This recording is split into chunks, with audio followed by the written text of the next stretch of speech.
من الشيطان الرجيم بسم الله الرحمن الرحيم الله ولي الذين آمنوا يخرجهم من الظلمات إلى النور والذين كفروا أولياؤهم الطاغوت يخرجونهم من النور إلى الظلمات أولئك أصحاب النار هم فيها خالدون۔ سورہ بقرہ کی آیت نمبر 257 ہے۔ اللہ تعالیٰ فرما رہے ہیں اللہ ولی الذین آمنوا، اللہ رب العزت ایمان والوں کے دوست ہیں۔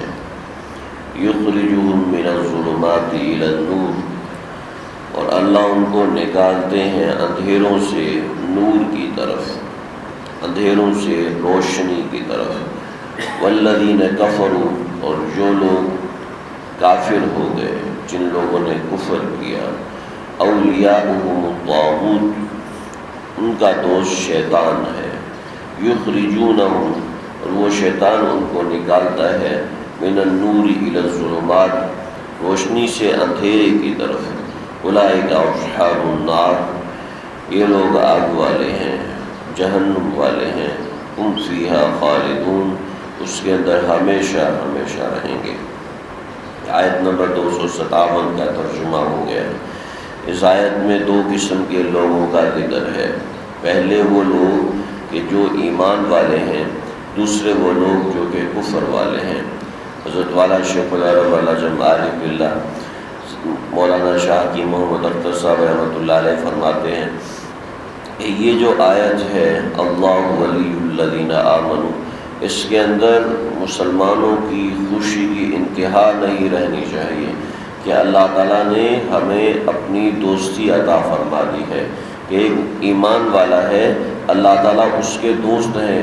ضروری نہیں ہے کہ اللہ تعالیٰ کسی گدی نشین کے دوست ہوں، کسی بزرگ کے خلیفہ کے دوست ہوں، یا کسی عالم اور مولوی اور یہ جس کو ہم مقرب سمجھتے ہیں، ضروری نہیں ہے کہ اللہ تعالیٰ کی دوستی انہی کے لیے ہو، بلکہ ایک آدمی جو گناہ پہ گناہ کرنے والا ہے، اللہ فرما رہے ہیں کہ میں اعلان کر رہا ہوں اللہ ولی الذین آمنوا، صرف ایمان لے کر آؤ میری دوستی تمہیں ملے گی۔ تو اللہ تعالیٰ کی دوستی صرف اور صرف ایمان کے اوپر ہے۔ دو جز ہیں اللہ کی دوستی کے، ایک جز یہاں پر فرما دیا تو الا ان اولیاء اللہ لا خوف علیہم ولا هم یحزنون والذین آمنوا وکانوا یتقون۔ ایک ایمان ہے اور دوسرا تقوی ہے۔ آدھی دوستی اللہ تعالیٰ کی تو یہیں سے مل جاتی ہے، صرف ایمان لے کر آ جانے سے۔ تو یہ دوستی کا مطلب ہے نجات اخروی۔ کوئی دوست اپنے کسی دوست کو تکلیف میں نہیں دیکھتا۔ جب اللہ تعالیٰ کی دوستی ہوگی تو کیا اللہ ہمیں تکلیف میں پھینکیں گے؟ کیا اللہ ہمیں مصیبت میں پھینکیں گے؟ ہاں، ماں باپ اپنے بچے کو انجیکشن لگواتے ہیں، بچہ روتا ہے، ماں باپ بچے کو کڑوی دوائی پلاتے ہیں، بچہ پھر روتا ہے کہ مجھ سے دشمنی ہے، زہر والی دوائی مجھے پلا رہے ہیں، سوئی مجھے چبھو رہے ہیں، اور ماں باپ کو حالانکہ یہ دوستی کی علامت ہوتی ہے۔ تو جو بھی کوئی مصیبت اور تکلیف آتی ہے تو یہ اللہ کی دوستی کی علامت ہے، اور کافر کے اوپر جو مصیبت آتی ہے وہ محض اس کی مصیبت ہوتی ہے، اور مومن کو اگر ایک کانٹا بھی چبھ جاتا ہے اس کے اوپر بھی اس کو اجر ملتا ہے۔ حتیٰ کہ یہاں تک کہ تفسیر المعانی کے اندر لکھا ہے انتفاع السراج، اس کا ابھی کا ترجمہ ایسے کیا جائے گا کہ بجلی چلی جائے، اس کے اوپر جو مسلمان کو تکلیف ہوتی ہے اللہ تعالیٰ اس کے اوپر بھی اس کو اجر عطا فرماتے ہیں۔ صرف یہاں تک کا معاملہ نہیں ہے، اس معاملے کو آگے بڑھاتے جائیں۔ انسان کی دوستیاں محدود ہوتی ہیں، اللہ تعالیٰ کی ذات چونکہ لامحدود ہے لہٰذا اس کی دوستی بھی لامحدود ہے، تو لہٰذا اللہ تعالیٰ سے کسی حالت میں مایوس ہونا جائز نہیں ہے۔ حضرت عیسیٰ علیہ السلام نے اللہ سے پوچھا اے اللہ، آپ کو کفر کے بعد سب سے زیادہ غصہ تحت السماء میں کس کے اوپر آتا ہے؟ آسمان کے نیچے آپ کو سب سے زیادہ غصہ کس کے اوپر آتا ہے؟ کفر کے بعد۔ تو اللہ نے جواب دیا کہ عیسیٰ، مجھے سب سے زیادہ غصہ اس آدمی پر آتا ہے جو میری اتنی وسیع و عریض رحمت سے مایوس ہو جاتا ہے۔ کہ اللہ میری دعا قبول نہیں کر رہے، اللہ میری مصیبت کو نہیں ٹال رہے، اللہ یہ نہیں کر رہے، اللہ سب کچھ کرنے پر قادر ہے، لیکن مجھے آپ کو مایوس نہیں ہونا چاہیے کہ اللہ نے خود قرآن مجید میں فرمایا کہ میری آپ کی ہم سب کی بات سب ایک بات پہ جمع ہو جائیں، یہی بات ہے کہ صبح ہو چکی ہے، لیکن اللہ فرمائے کہ ایسا نہیں ہے تو ہماری بات سب غلط ہوگی، ہماری بات 100% غلط ہوگی، اب اللہ تعالیٰ فرما دے، لیکن یہ بات تو بعین ہی حقیقت اللہ نے قرآن میں فرما دی، اللہ تعالیٰ کی زبان سے نکلے ہوئے الفاظ ہیں کہ میں ایمان والوں کا دوست ہوں۔ تو یہ بات کتنا بھی گناہ گار ہے، بھلے سے 100 قتل کر چکا ہے، 1000 قتل کر چکا ہے، یہ بات اللہ تعالیٰ نے یہ سب جانتے ہوئے کہی کہ یہ آدمی اتنا زانی ہے، یہ آدمی اتنا شرابی ہے، یہ آدمی غصے کا اتنا عادی ہے، یہ آدمی فلاں فلاں فلاں فلاں وغیرہ وغیرہ گناہ کے اندر ملوث ہے، اس کے باوجود اللہ فرما رہے ہیں، اللہ تو جانتے ہیں نا ہماری 2 نمبریوں کو، ہماری 25 نمبریوں کو اللہ سب جانتے ہیں، اس کے باوجود اللہ نے آج سے 1400 برس پہلے زمانے نبوت سے یہ الفاظ نکلوائے وحی کی صورت میں، نہ جانے کب سے لکھے ہوئے تھے، کب سے کہے ہوئے تھے کہ اللہ ایمان والوں کا دوست ہے۔ تو یہاں پر یہ تو ایک بات ہوگی کہ کسی بھی حالت میں ایمان اگر ہے تو مایوس نہیں ہونا چاہیے۔ بطور مثال دونوں ہاتھ، دونوں پاؤں، دونوں ٹانگیں کٹی ہوئی ہیں اور لمحہ بلمحہ تکلیف میں بڑھتا جا رہا ہے، بڑھتا جا رہا ہے، بڑھتا جا رہا ہے، لو کان ابطأ الیدین والرجلین، دونوں چیزیں کٹی ہوئی ہیں اور ہر لمحہ وہ مصیبت کے اندر بڑھتا جا رہا ہے، بڑھتا جا رہا ہے، بڑھتا جا رہا ہے۔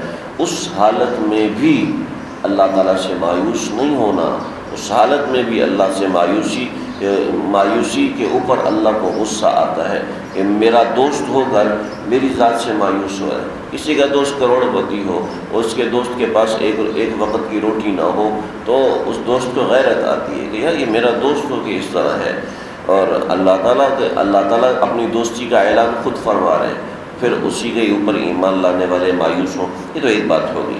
دوسری بات یہ ہے کہ والذین کفروا اولیاءهم الطاغوت، جو آدمی کافر ہے اب وہ بھلے سے کتنا بھی نیک اور کتنا بھی پارسا اور کتنا بھی زنا سے بچنے والا، شراب سے بچنے والا، تو اللہ فرما رہے ہیں اس کا دوست شیطان ہے، شیطان اپنی دوستی کے تحت اس کو اولئک اصحاب النار، آگ میں لے کر جائے گا، یہ آگ والا ہے، ہم فیہا خالدون، اسی کے اندر ہمیشہ رہے گا۔ ایک سال ملے کہنے لگے کہ مولوی تو ہے 4 شادیاں کرتے ہیں، میں گیا ہوں باہر ملکوں میں، عیسائیوں کو دیکھا پوری زندگی شادی نہیں کرتے ہیں، تو اللہ ان کو، اور پوری ہر وقت ہم نے دیکھا ہر وقت وہ عبادت میں لگے رہتے ہیں، ہر وقت اللہ تعالیٰ کی یاد اور ذکر اور تسبیحات اور یہ اور سب، اور ہمارے تو سب کچھ کرتے ہیں، اور ہر معاملہ، ہر خوشی، ہر غم سب کچھ ہوتا ہے،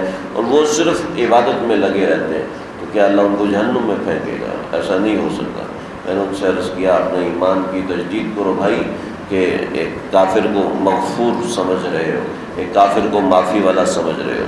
ایک حضرت مولانا مظہر صاحب دعوت برکاتہ، انہوں نے اس کی مثال میں یوں فرمایا، سمجھ لیا ہے، جو ہر نیکی ہے وہ ایک صفر ہے، اور ایک آدمی نیکیوں پہ نیکی کرتا جا رہا ہے تو وہ صفریں بڑھاتا جا رہا ہے، بڑھاتا جا رہا ہے، اور ایمان جو ہے وہ ایک ہے۔ اب اگر ایک ہوگا تو صفر کی قیمت ہوگی، اور اگر ایک نہیں ہوگا تو کروڑوں صفریں لگا دو، اس کی کوئی قیمت نہیں ہوگی۔ تو یہ ہے اللہ تعالیٰ ایمان والوں کو معاف فرمائیں گے، بھلے سے کتنا بھی گندا ہے، اور کفر والوں کو معاف نہیں فرمائیں گے۔ 2-3 علمی نکات ہیں، وہ یہ سمجھ لیا جائے، یخرجہم من الظلمات الی النور، ایمان جو ہے وہ ایک چیز ہے، اتحاد ہے۔ چنانچہ اہل سنت والجماعت، جو جمیع اہل سنت والجماعت ہے، بھلے سے حنبلی ہیں، بھلے سے شافعی ہیں، بھلے سے مالکی ہیں، بھلے سے کو یہ چاروں سلسلوں میں سے کوئی بھی ہے، تو یہ سب کے سب متفق علیہ بالکل ٹھیک ہے۔ اس سے ہٹ کر جو چیزیں ہوتی ہیں وہ بدعات ہوتی ہیں، جیسے آپ دیکھیں کہ اذانوں سے پہلے کسی کے یہاں پڑھا جا رہا ہے الصلاۃ والسلام علیک یا رسول اللہ، الصلاۃ والسلام علیک یا نبی اللہ، دوسری جگہ پر کوئی اور لفظ پڑھا جا رہا ہو، کئی جگہ پر اقامت سے پہلے بھی پڑھ رہے ہیں، تو ان میں اتفاق نہیں ہوتا کبھی کوئی مسئلہ آگے پیچھے. یہ جو بدعت کے اندر چیزیں ہوتی ہیں وہ مختلف ہوتی ہیں، کہیں بھی اتحاد نہیں ہوتا، عقیدے کے اندر اتفاق نہیں ہوتا، اور دین اسلام جو ہے وہ اتفاق کی رائے دیتا ہے. یہ یہاں سے نکلا ہے. یخرجہم من الظلمات، ظلمات زیادہ ہوتی ہیں، الی النور، اور ہدایت کا راستہ وہ ایک ہوتا ہے. تو یہ دو گروہوں کا ذکر ہے. ایک ایمان والے، ان کا ٹھکانہ کبھی نہ کبھی جنت ضرور ہوگا، اور ایک کفر والے، ان کا ٹھکانہ ہمیشہ ہمیشہ کی جہنم ہے. کسی کو زیادہ عذاب ہوگا، کسی کو کم عذاب ہوگا. اللہ تعالیٰ سمجھ